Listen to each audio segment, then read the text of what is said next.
I saw him die just like that. And I tried to stop it. But the more I tried, the faster I killed him. My name is Claire. I'm a senior majoring in history at a small college in Massachusetts. That afternoon, I volunteered to clean out the basement archive of the library. Dust everywhere, forgotten books, furniture draped in white cloth. And then I saw it. An old mirror, Victorian frame, walnut wood, cracked glass. But the strangest thing, it didn't reflect me. Instead, I saw a man standing at the edge of a rooftop, his back to the sunset. He turned and jumped. That night, I dreamt of him, same rooftop, same golden light, but this time, clearer. I recognized him, Ethan, from my seminar class, quiet, brilliant, and that crooked smile. In the dream, he was at the edge again. I tried to shout, I tried to move, but I couldn't. And he jumped. I woke up drenched in sweat. My heart was beating like a drum, and something felt very wrong. Ethan came to class like nothing happened. Same old Ethan, same smile. I couldn't stop staring. I told him about the mirror, the rooftop, the dream. He laughed. Creepy, he said. Maybe I'm cursed. I took him to the basement, but when we looked, it was just us. Just a normal mirror. I started thinking I was losing my mind. Then the visions returned. Every time I looked into that mirror, it showed more. Ethan, in a white shirt, papers in his hands. Wind, chaos. I was there too. Running, always too late. I warned him. I begged him. I skipped class to watch him. But at 5:03 p.m., I saw him standing just like the mirror showed. I ran. I screamed his name. Ethan turned, surprised. A gust of wind. His notes flew. He stepped back, lost balance. I grabbed his hand. I thought I changed it, but I slipped. He held me, but the tiles were wet, and we fell. In that moment, I realized the mirror never warned me to stop it. It showed me what must happen, and I became the reason it did. I woke up in the hospital. The nurse looked away.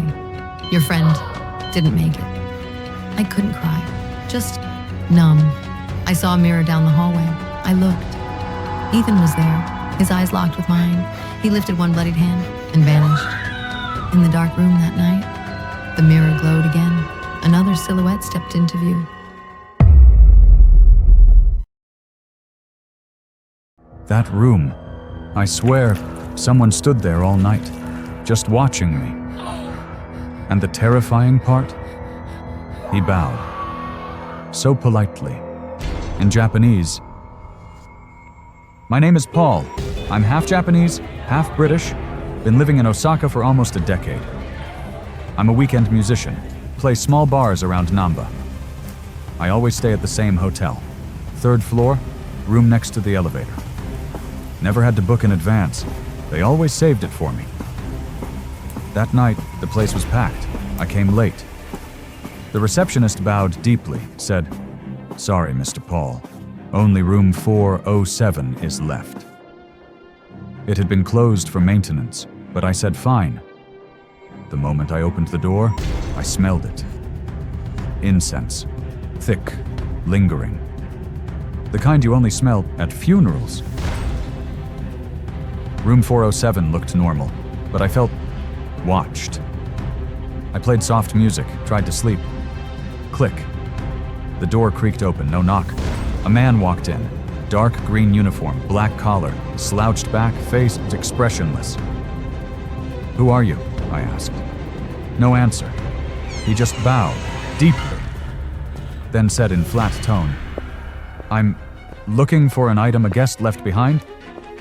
His eyes scanned the room, but he didn't move his feet. When I turned on the lights, he was gone. I went downstairs, told the front desk. The young woman looked confused. "Are you sure? Green uniform?" I nodded. She went pale, pulled me to a corner, whispered, "That uniformaku was retired last year. After Takuda. He worked there 14 years, meticulous. But once, a VIP guest left a Rolex in room 407. Takuda couldn't find it. The manager made all staff line up in the lobby.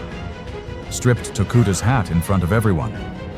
The guest laughed, called him a thief. No one defended him. That night, room 407 filled with incense. Next morning, they found Tokuta lying there, wearing his old green uniform, head on the pillow, smiling. A handwritten note beside him. I apologize for disturbing the guests. I resign from service. Forever. I didn't believe it.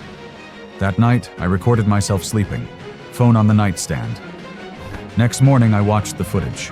At minute 2:07, my skin went cold. Tone, chilling, descriptive. The door opened by itself. A figure crawled into the room, bowed low, wearing green, moving on all fours. Stopped at the edge of my bed. Then whispered, barely audible, "I didn't forget an item. I forgot myself." I left the hotel before dawn, but as I stepped out, I looked back. Up at the 4th floor, room 407's window was open. Someone was standing there, smiling, a polite smile, with white, pupilless eyes. I moved, changed numbers, stopped playing music. But every year on the same night, I get an email. In Japanese, no sender. Just 3 words. Polite, precise, haunting. Sorry to disturb. Like he's still working, even in death. I don't believe in ghosts. I believe in war, in history, in bloodlines. But then I arrived at the place where my ancestors spilled blood that still stains the soil. My name is Lucien. I'm 28, French. I came to Vietnam alone, hoping for a quiet stay at a colonial-era wooden house.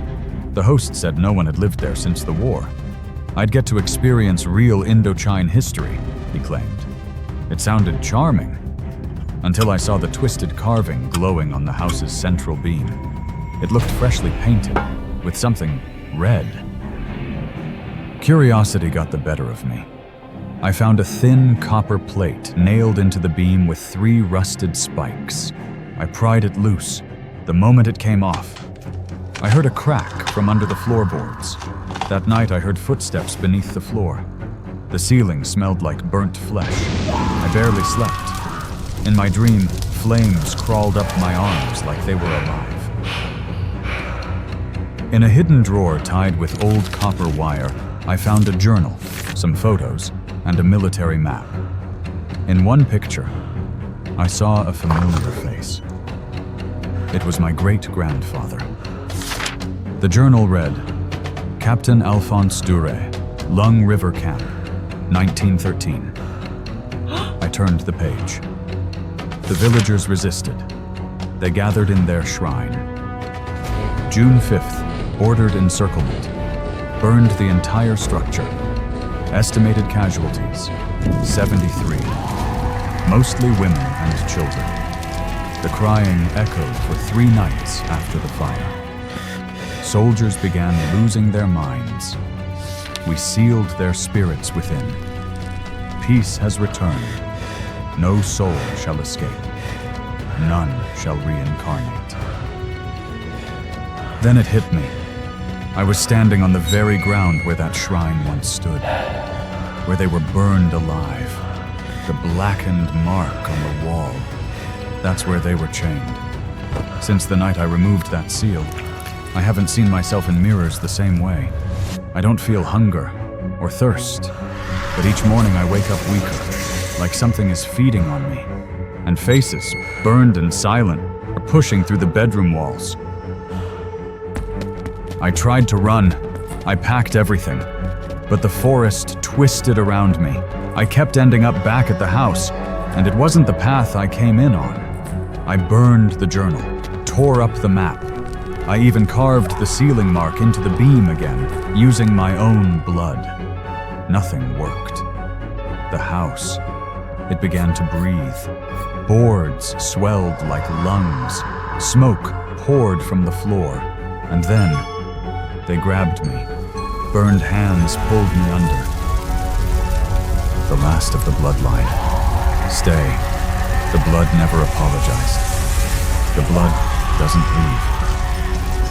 I was never haunted. I was never a guest. I was always meant to stay.